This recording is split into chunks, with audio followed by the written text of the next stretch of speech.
Okay बच्चों, देखिए वो तो हमने साझेदारी के बारे में जान लिया। अब बारी है साझेदारी का पूरा थ्योरिकल बातें देखने की बारी है, ठीक है। बेसिक कॉन्सेप्ट तुम लोगों ने क्या जाना, एक बार रिवाइज कर देते हैं। एक फर्म होता है और फर्म में मालिक होते हैं, और मालिक क्या होते हैं, एक या दो या दो से अधिक होते हैं। चलो मैं मान लेता हूँ 3 मालिक है। कितने मालिक है यहाँ पर? 3 मालिक है, ABC है, ठीक है। इसी को ही सभी तीनों लोग मिलकर क्या लगाते हैं, व्यापार में पूंजी लगाते हैं लाभ की आशा से, और ये साझेदारी कहलाती है। क्लियर है? अब साझेदारी के बारे में आप लोग जानेंगे, नियम के अनुसार जानेंगे क्या होता है नियम के अनुसार। तो देखो आज हम बात करेंगे साझेदारी की परिभाषा। एग्जाम में 2 नंबर में आपका साझेदारी की परिभाषा लिखने को आती है, और यही परिभाषा आप लोग को लिख के लाना है। क्या लिखा है? भारतीय साझेदारी अधिनियम 1932 के अनुसार। आप बोलोगे सर ये भारतीय साझेदारी अधिनियम क्या है? देखिए अधिनियम का मतलब क्या होता है, अब आप लोग ना बड़े हो गए हो, छोटे बच्चे नहीं रहे, ठीक है। अब जो भी कुछ पढ़ोगे अधिनियम के अनुसार पढ़ोगे। अधिनियम का मतलब क्या होता है? देखिए अधिनियम क्या है, देश जब देखो क्या होता है, अधिनियम मतलब कानून, एक तरह का लॉ। क्या होता है, जब देखो जब कभी कोई एक व्यक्ति काम करता है, अकेला व्यक्ति काम कर रहा है, उसको कोई नियम कायदे की जरूरत है? नहीं है। 2 से 3 लोग अगर मिलकर काम करें, 10-12 लोग मिलकर काम करें, तो किसकी जरूरत पड़ती है? नियम की। तब वहाँ नियम लागू होता है, जैसे आपके स्कूल में नियम है। लेकिन जब जहाँ पे लाखों करोड़ों लोग मिलकर काम करते हैं, तो वहाँ पे नियम लगेगा क्या? नियम कैसे बनता है? नियम आपसी सहमति से बनता है।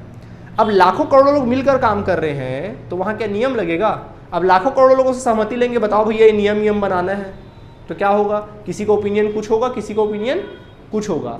तब ऐसे सिचुएशन में वहाँ अधिनियम थोपा जाता है। भाई इतना बड़ा देश है, भारत देश इतना बड़ा है, तरह तरह के लोग रहते हैं, अच्छे लोग भी रहते हैं, बुरे लोग भी रहते हैं। कई लोग इस प्रक्रिया का, इस सिस्टम का गलत उपयोग भी कर सकते हैं, कई लोग सही उपयोग करेंगे तो ठीक है, गलत उपयोग भी कर सकते हैं।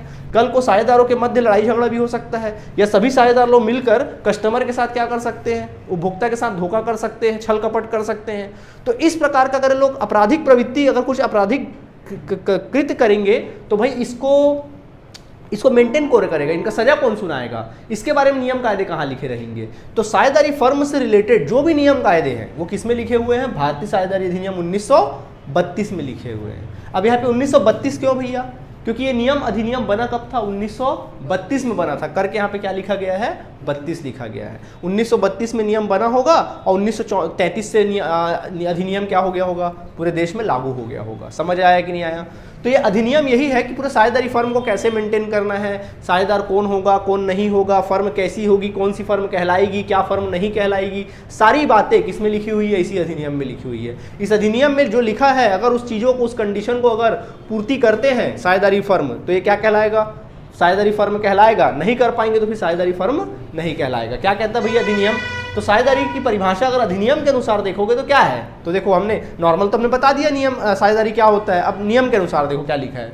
साझेदारी उन व्यक्तियों के बीच का एक संबंध है। साझेदारी जो है, जो व्यक्ति है ना, इनके बीच का क्या है? आपसी संबंध है, जिन्होंने किसी ऐसे व्यवसाय के लाभों को बांटने का समझौता किया है, जिन्होंने किसी ऐसे व्यवसाय के लाभ, जो भी इसमें से लाभ आएगा, उसको आपस में क्या करने का, बांटने का क्या किया है? समझौता किया है। बांटने का समझौता किया है, जो उन सब के द्वारा, मतलब वो व्यवसाय उन सब के द्वारा, सब मिलकर क्या करें? चलाए, या उनमें से किसी एक के द्वारा, कोई उनमें से एक के द्वारा क्या करे? व्यापार को क्या करे? चलाए। किसी एक के द्वारा, किसी व्यक्ति द्वारा चलाया जाता हो। मतलब क्या बोल रहा है कि साझेदारी फर्म एक व्यक्तियों का ऐसा समझौता है जो ऐसे लाभों को बांटने में समझौता लिए, जो व्यवसाय या तो सब मिलकर चला रहे होंगे, या कम से कम उनमें से कोई एक मिलकर चला रहा होगा। समझ आया कि नहीं आया? अच्छा मान लो ये तीनों के तीनों ने व्यापार में सिर्फ पूंजी लगा दिया है, लेकिन व्यापार को चलाने के लिए एक अलग से मैनेजर रख दिए हैं, तो क्या वो साझेदारी फर्म कहलाएगा? नहीं। क्या रूल है कि भैया या तो सब मिलकर चलाएं। चलाना मतलब क्या होता है? बाकायदा काम करना, उसमें कोई माल खरीदने का काम कर रहा है, कोई बेचने का काम कर रहा है, कोई खाता बही का काम कर रहा है, सब क्या कर रहे हैं? काम कर रहे हैं। तो जब मिलकर चला रहे हैं, या फिर उनमें से कोई एक मिलकर चला रहा है, ए अकेला चला रहा है, बाकी ए बी और सी अपने घर में क्या आराम से बैठे हुए हैं, तो यही साझेदारी फर्म होती है अधिनियम के अनुसार। समझ आया कि नहीं आया? ये होता है। अगर एग्जाम में आएगा तो इसी फॉर्मूले को लिखिए, इसी परिभाषा को आपको क्या करना है? लिख कर